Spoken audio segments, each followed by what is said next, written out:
Bismillahirrahmanirrahim. Assalamualaikum warahmatullahi wabarakatuh.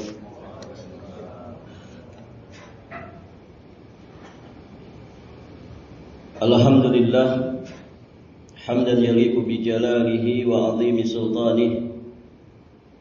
Lakal hamdu hatta tarda wa lakal hamdu idza radit wa lakal hamdu ba'da ridha. Asyhadu an la ilaha illallah wahdahu rabbi la syarika lah wa asyhadu anna Muhammadan abduhu wa rasuluh amma ba'd. Allahumma inna nas'aluka ilman nafi'an wa na'udzu bika min ilmin la yanfa'. Ya hayyu ya qayyum bi rahmatika nastaghith aslih lana sya'nana kullah wa la takilna ila anfusina tarfata 'ain. Para hadirin jamaah salat asar rahimani wa rahimakumullah.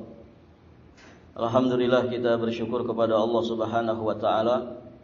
Pada kesempatan yang berbahagia ini kita sudah berada di awal-awal dari bulan Rajab 1447 Hijriah.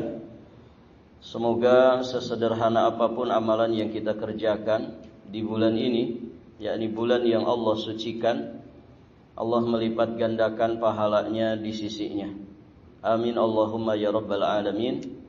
Allahumma barik lana fi Rajab wa Sya'ban wa ballighna Ramadan. Semoga keberkahan senantiasa membersamai kita di bulan Rajab, di bulan Sya'ban, dan semoga Allah menyampaikan usia kita semua sampai di bulan Ramadan. Amin Allahumma ya rabbal alamin.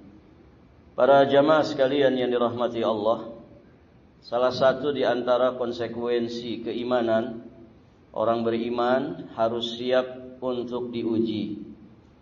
Allah berfirman di awal surat Al-Ankabut, ahasiban nas ayyutraku ayyaqulu amanna wa hum la yuftanun.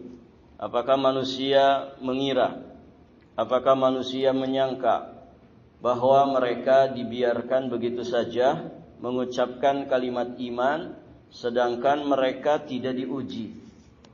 Maksudnya orang yang mengikrarkan keimanan pasti akan diuji. Maka mukmin yang baik adalah mukmin yang siap untuk diuji oleh Allah Subhanahu wa taala. Karena juga sejatinya manusia itu diciptakan untuk diuji. Di surat Al-Insan ayat yang kedua, Allah Subhanahu wa taala berfirman, "Inna khalaqnal insana min nutfatin amsyajin nabtalih faja'alnahu sami'an basira." Sungguh kami telah menciptakan manusia dari setetes mani yang bercampur. Maksudnya mani seorang suami dengan maninya istri. Manusia diciptakan dari setetes mani yang bercampur. Nabtalihi, kata Allah, kami hendak mengujinya. Jadi manusia diciptakan ini untuk diuji oleh Allah Subhanahu wa taala. Kemudian Allah sampaikan, ya di antara kasih sayangnya supaya manusia punya perangkat untuk menghadapi segala ujian. Faja'alnahu sami'an basira, sehingga kami menjadikannya dapat mendengar dan melihat. Hadirin jamaah yang dirahmati Allah, jadi tidak ada ceritanya manusia yang tidak diuji oleh Allah. Semua kita adalah orang-orang yang sedang diuji oleh Allah. Kita semua statusnya di sisi Allah sama. Kita semua para peserta ujian. Yang berbeda itu mungkin soal-soalnya saja. Ada yang diuji dengan sesuatu yang tidak menyenangkan, ada juga yang diuji dengan sesuatu yang serba nikmat. Kadang ujian itu berupa terjatuhnya kita ke dalam kesalahan dan dosa. Nah, hadirin jamaah yang dirahmati Allah, intinya kita sebagai mukmin itu harus siap untuk diuji soal apapun yang dihadapkan kepada kita. Nah, di antara ujian yang tidak menyenangkan adalah ketika manusia mendapatkan yang disebut dengan takdir buruk. Disebut takdir buruk itu versinya manusia. Karena sejatinya apa yang Allah tetapkan, perbuatan Allah itu semuanya baik. Namun kita sebagai manusia memandang bahwa takdir itu ada yang baik, ada yang buruk. Nah, takdir yang buruk ini sejatinya adalah bagian dari ujian yang telah Allah Subhanahu wa taala tetapkan. Ya, di antaranya terjadinya musibah, terjadinya bencana alam. Ini bagian daripada takdir. Takdirnya Allah Subhanahu wa taala zat yang maha bijaksana, tidak pernah menzalimi siapapun daripada para hambanya. Allah Subhanahu wa taala berfirman di surat At-Taghabun ayat yang ke-11, "Ma asaba min musibatin illa biidznillah wa may yu'min billahi yahdi qalbah wallahu bikulli syai'in alim." Kata Allah Subhanahu wa taala, tidaklah menimpa suatu musibah kecuali dengan izin Allah.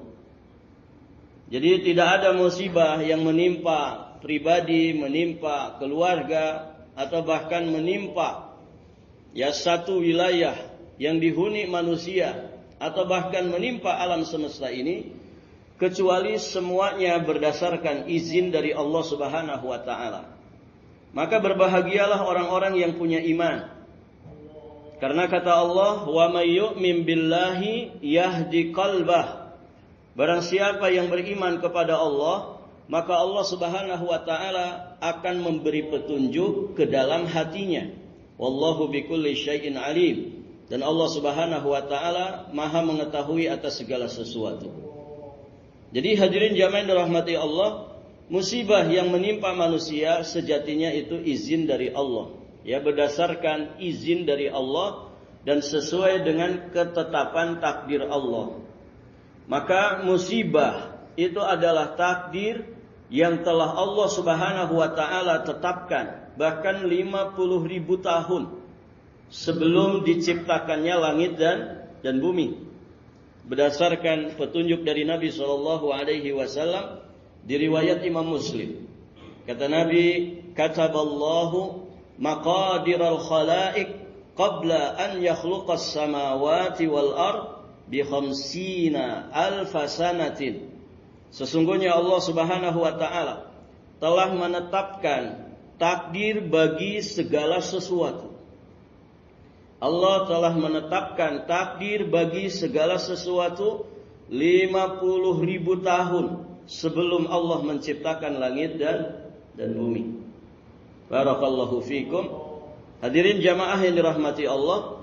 Jadi yang pertama mesti kita imani bahwa semua musibah itu dengan izin Allah, sesuai dengan ketetapan Allah Subhanahu wa taala. Maka apa yang menimpa saudara-saudara kita itu 50.000 tahun sebelum Allah ciptakan langit dan bumi sudah tercatat semuanya di Lauhul Mahfuz. Ini iman. Ya, salah satu rukun iman yang 6, al-imanu bil qadari khairihi wa syarrih. Kita mesti beriman kepada takdir Allah yang baiknya ataupun yang buruknya.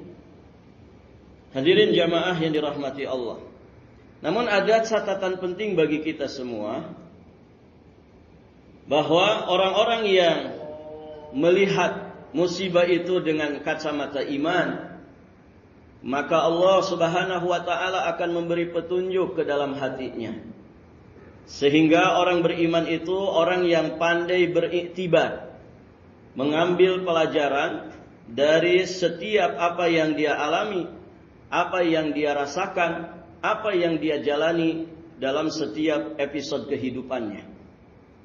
Maka hadirin jamaah dirahmati Allah, sejatinya ketika Allah menetapkan satu musibah yang kemudian disebut oleh manusia takdir yang buruk, maka dia akan meyakini, orang beriman itu akan meyakini bahwa di balik musibah itu pasti mengandung hikmah yang sangat besar. Nanti hikmahnya itu disesuaikan dengan keadaan masing-masing manusianya yang mendapatkan musibah itu. Maka hadirin jamaah yang dirahmati Allah, para ulama menjelaskan bahwa ada 3 hikmah musibah yang masing-masing tergantung dari keadaan orang yang ditimpa musibah itu. Pertama, musibah itu bisa sebagai azab. Musibah itu bisa sebagai azab. Bagi siapa ini? Bagi orang-orang yang berpaling dari agama Allah Subhanahu wa ta'ala.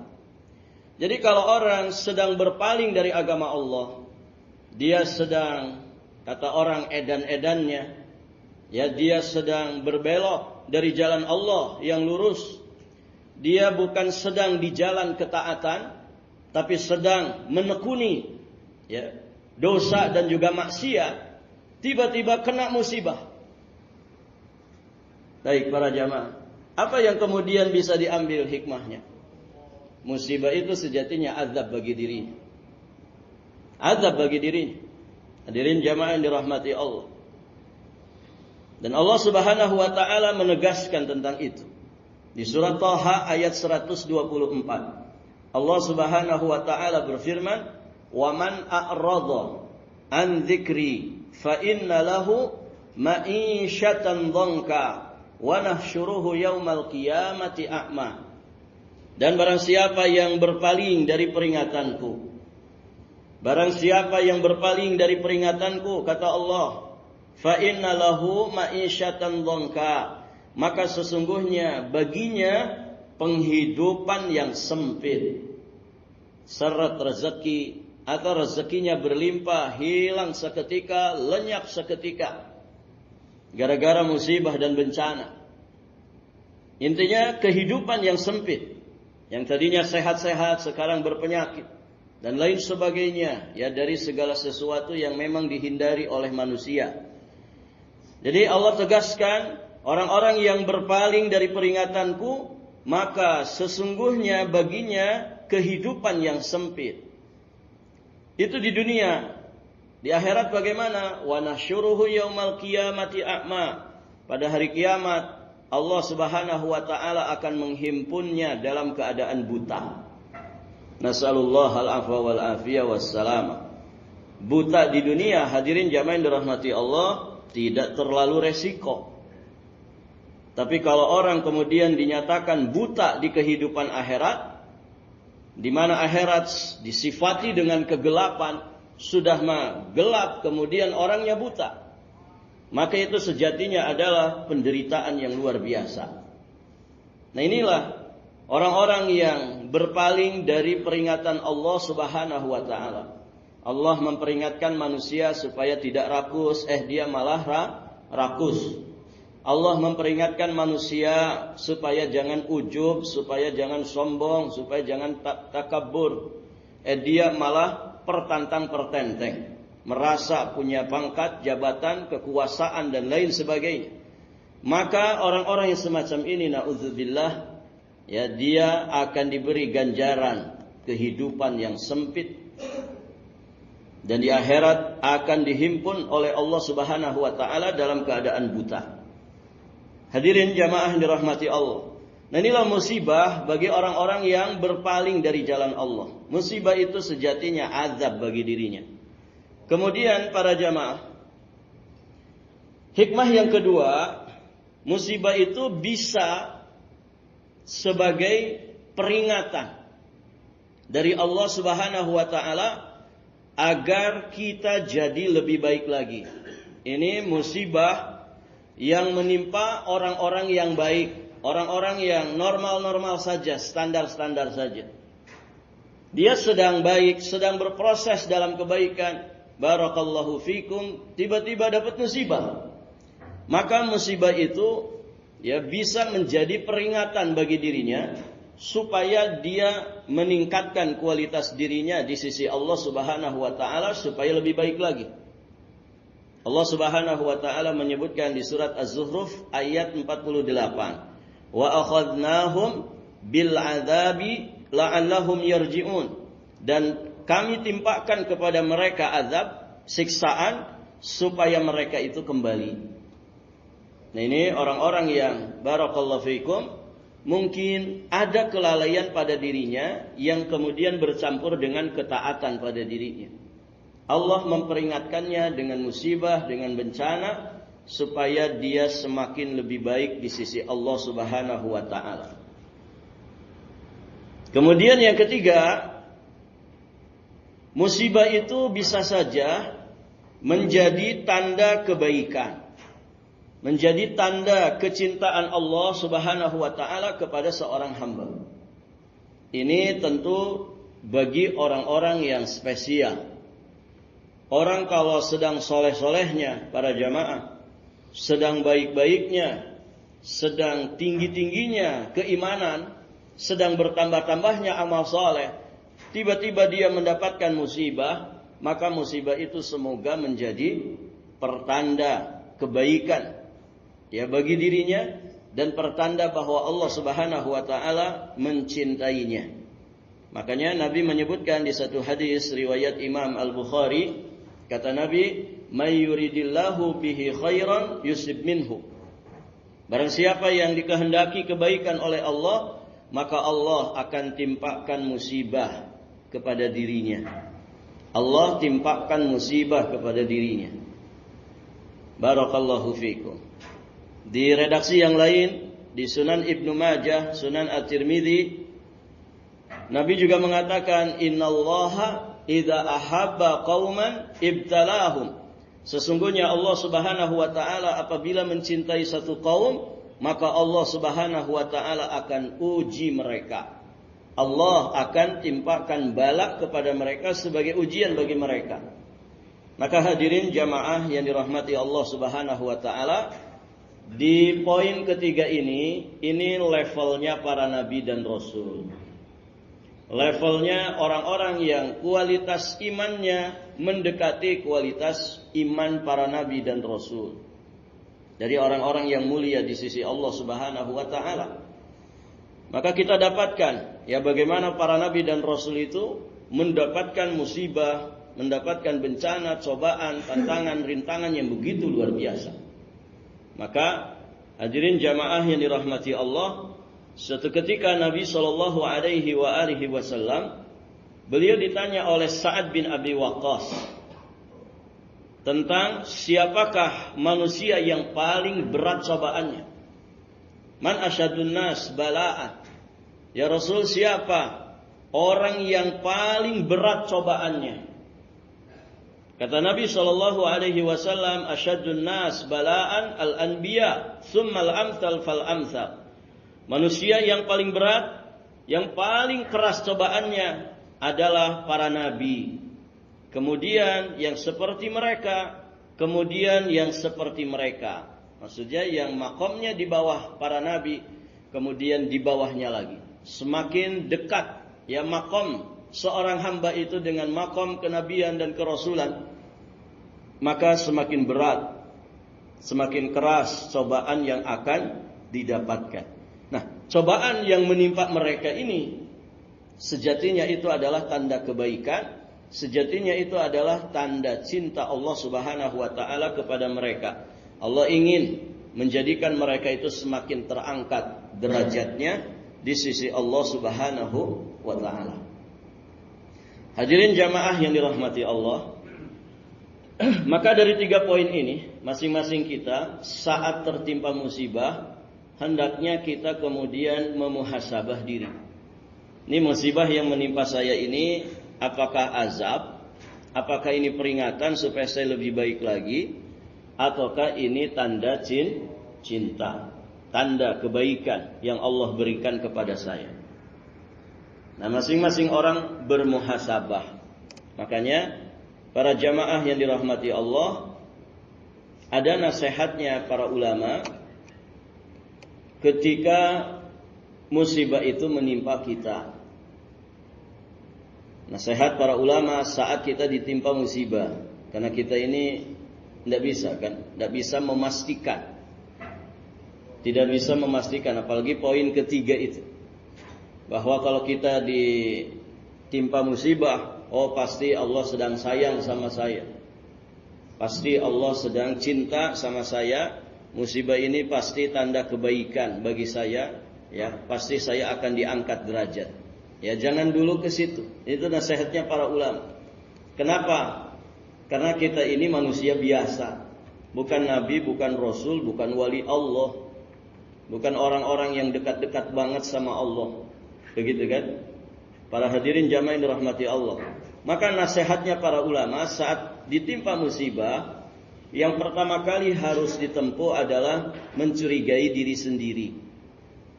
Mencurigai diri sendiri. An yatahim nafsah. Maksudnya apa? Musibah itu kalau menimpa model-model kita hadirin jamaah yang dirahmati Allah, itu biasanya disebabkan karena ulah tangan perbuatan dosa dan maksiat kita. Kelalaian kita selama ini yang mungkin kerap kali tidak disadari. Maka curigai diri sendiri terlebih dahulu. Untuk apa?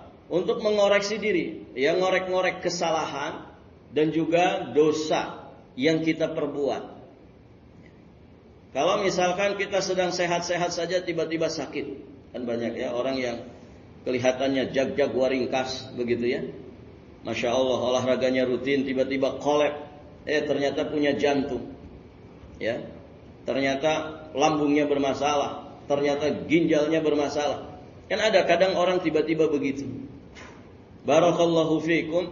Maka hadirin jamaah yang dirahmati Allah, ketika kemudian dapat musibah seperti itu, wal iyadzu billah, semoga Allah sehatkan kita semua. Ini sekedar contoh para jamaah. Ketika orang misalkan mendapati seperti itu, maka hendaknya mencurigai diri sendiri dulu. Makanya kan ada singkatan dari kata sakit gitu ya. Sakit itu ya salah kita. Maksudnya apa? Kalau orang itu banyak yang berpenyakit, itu rata-rata salah dirinya sendiri. Ya mungkin kurang punya manajemen istirahat, pola istirahatnya mungkin yang rusak, gitu ya. Sering begadang, ya. Tidak tidur. Barakallahu fiikum, siangnya juga tidak istirahat. Atau apapun itu, pola makan yang salah, manajemen stres, ya, yang mungkin tidak dia barakallahu fiikum kendalikan, atau apapun itu, ya. Kebanyakannya orang jatuh sakit itu ya salahnya sendiri, salah kita, sakit salah kita. Kebanyakannya begitu. Hadirin jamaah dirahmati Allah. Atau musibah apapun, tidak mesti penyakit. Maka coba curigai diri sendiri dulu. Ya Allah, dosa apa gerangan yang saya perbuat? Kelalaian apa, maksiat seperti apa yang saya perbuat selama ini? Dia jujur kepada Allah, kemudian jujur kepada dirinya sendiri. Ada apa dengan saya? Dan Masya Allah, kalau orang itu jujur pasti dapat kekurangan itu. Aib cacat diri sendiri itu pasti dapat. Dosa itu pasti akan dia dapatkan. Nah ini penting. Tahapan ini penting untuk pertama kali kita tempuh. Supaya apa? Supaya menghasilkan kesadaran akan kekurangan diri. Karena tadi ya, wa ma asabakum min musibah fabima kasabat aydikum. Musibah apa saja yang menimpa kamu, maka itu disebabkan perbuatan tanganmu sendiri. Dosa dan maksiat, penyimpangan yang dilakukan manusia. Dan begitu. Di surat Ar-Rum ayat 41, ayat ini sering kita dengarkan. Bahkan mungkin para khatib Jumat, di Jumat-Jumat ini seringkali membacakan ayat-ayat seperti ini, memperingatkan kita semua. Zaharal fasadu fil barri wal bahri bima kasabat aydin nas. Telah nampak kerusakan di daratan dan juga di lautan disebabkan oleh ulah tangan manusia. Dan begitu. Kerusakan terjadi di daratan, kerusakan terjadi di lautan, mungkin juga kerusakan itu terjadi di udara kita, terjadi di gunung kita, di hutan kita, di laut kita, di sungai kita, di danau kita, di bumi yang kita pijak ini. Itu semua disebabkan karena ulah tangan manusia. Kalau kemudian tahapan ini ditempuh dan akhirnya menghasilkan kesadaran akan kesalahan diri sendiri, dosa dan maksiat yang dilakukan, maka masuklah kita ke tahap yang kedua. Apa tahap yang kedua? Setelah kita sadar akan kekurangan diri, maka proses berikutnya islahun nafsi, memperbaiki diri. Modalnya yang pertama tadi. Berat Pak orang itu mau memperbaiki diri kalau dia tidak merasa punya kekurangan. Begitu kan? Makanya paling susah nasehatin orang yang tidak pernah merasa salah. Susah. Oh gimana? Dia gak pernah merasa salah. Iblis itu paling senang kan kepada orang-orang yang melakukan sesuatu di luar sunnah Nabi. Kenapa? Karena mereka tidak merasa berbuat salah. Kami sedang beribadah. Tapi ternyata ibadahnya tidak ada contoh prakteknya dari Nabi. Berat itu menasehati orang seperti itu. Kenapa? Dia tidak punya pijakan dasar untuk memperbaiki diri. Pijakan dasarnya kan mengakui kekurangan diri. Oh iya saya salah. Kalau orang menyadari kesalahan, mudah baginya untuk memperbaiki diri. Maka tidak ada tahapan yang kedua kalau tahapan pertama tidak dikerjakan. Memperbaiki diri. Dan yakinlah dengan janji Allah Subhanahu wa taala di surat Ar-Ra'd ayat 11. Innallaha la yughayyiru ma biqaumin hatta yughayyiru ma bi anfusihim. Sesungguhnya Allah tidak mengubah suatu keadaan, tidak mengubah keadaan suatu kaum sehingga mereka itu mengubah apa yang ada pada diri mereka sendiri. Ikhtiar untuk diperbaiki. Hadirin jamaah yang dirahmati Allah. Dan itu juga petunjuk dari Nabi. Wa atbi'is sayyi'atal hasanata tamhuha. Ikuti yang buruk itu dengan yang baik. Niscaya kebaikan itu akan menghapuskan keburukan. Dalam ungkapan pepatah Arab dikatakan manazzalal bala illa bidzanbin. Tidaklah turun musibah kecuali disebabkan dosa. Wa ma rufi'a illa bitaubatin. Dan musibah ini tidak akan Allah angkat kecuali dengan taubat. Jadi Allah menginginkan kita kembali ke jalannya. Ya kita kembali ke jalan Allah yang lurus dengan taubatan nasuha. Dan yang ketiga hadirin jamaah yang dirahmati Allah.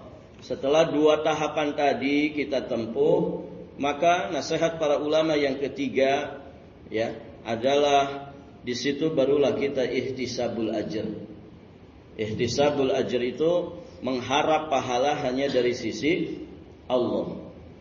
Jadi ketika kita mengharap pahala dari sisi Allah, kita sudah memposisikan diri pada tempat yang semestinya. Kenapa? Karena dua proses sudah kita tempuh. Mengakui kesalahan diri, kemudian memperbaikinya dengan taubat nasuha, barulah kemudian dia ya di posisi itu meminta pahala, mengharap pahala hanya dari sisi Allah Subhanahu wa taala. Di riwayat Imam Bukhari juga Imam Muslim, Nabi sallallahu alaihi wasallam bersabda, "Ma yusibul muslima min nasabin wala wasabin wala hammin wala hazan wala adha wala ghammin hatta syauka yushakuha illa kafarallahu biha min khatayah." Tidaklah seorang muslim ditimpa dengan suatu kelelahan, penyakit, kegelisahan, kesedihan, gangguan, bahkan sekecil duri yang menusuknya, melainkan Allah Subhanahu wa taala akan menjadikan kafarat dari segala kesalahan. Nah itu hadirin jamaah yang dirahmati Allah, ini beberapa poin nasihat yang diingatkan oleh para ulama ya bagi kita semua saat kita ditimpa musibah. Semoga Allah jauhkan kita dari segala musibah yang nampak ataupun yang tersembunyi, dan semoga Allah memberikan keamanan, keselamatan, kesehatan, keistiqomahan bagi kita semua. Amin Allahumma ya rabbal alamin. Demikian hadirin jamaah yang dirahmati Allah. Jika ada pertanyaan sebelum ditutup dipersilahkan.